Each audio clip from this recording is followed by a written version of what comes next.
Chapter 3 SOS. Jack stared at the name of the ship.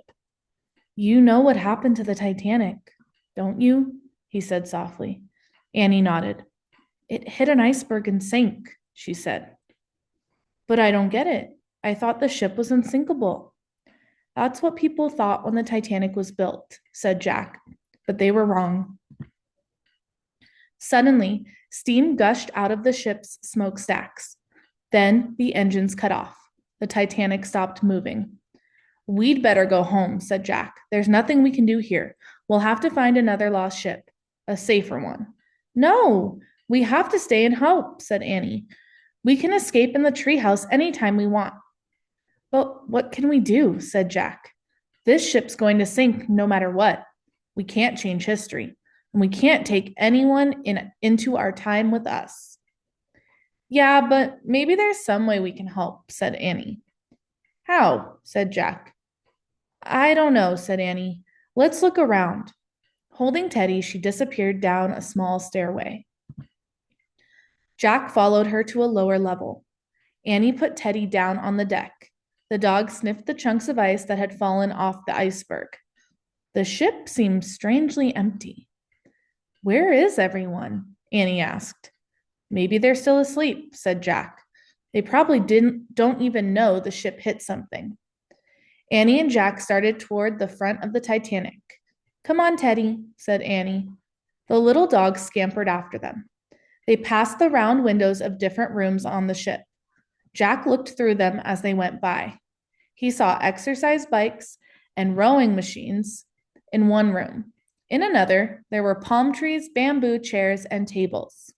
Next, they passed a library filled with books. This ship is like a town, said Jack. Near the end of the deck, they peeked through another round window. Inside a little room, a man was wearing earphones. Jack heard a clicking noise as the man tapped a lever on a black box.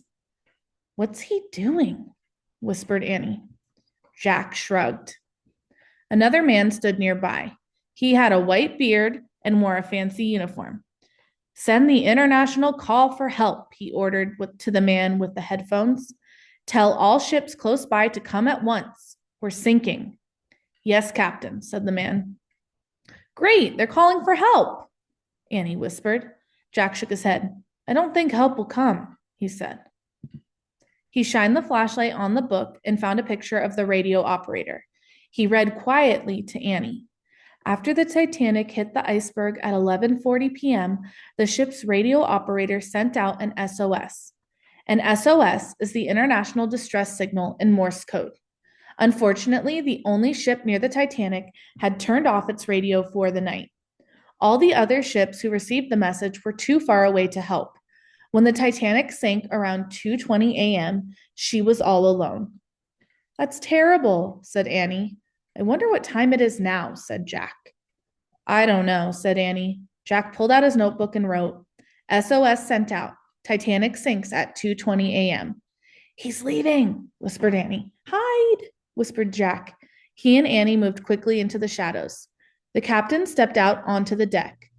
Tell the men to start loading the lifeboats now, the captain ordered a deckhand. Yes, Captain, the man answered. The captain and the deckhand left. Annie turned to Jack. At least that's good, she whispered. Everyone can get into the lifeboats. I don't think it's good enough, said Jack. He read from the book again. On the Titanic, there were 20 lifeboats. To save all the passengers, the ship needed twice as many. But with all the confusion on board, a number of the lifeboats were not even full when they left the ship. Many third-class passengers did not have a chance to get into any of the lifeboats because they were on the lower decks and didn't know where to go. Jack wrote in his notebook, need twice as many lifeboats. Hey, I know what we can do to help, said Annie. What? Asked Jack. We can help someone find the lifeboats, she said. You're right, said Jack. With our book, we can find our way to a lower deck. He turned the page to a map of the ship. He and Annie studied it. We'll start at the grand stairway, said Jack. He traced a path with his finger. Then we'll go down to the third-class cabins this way.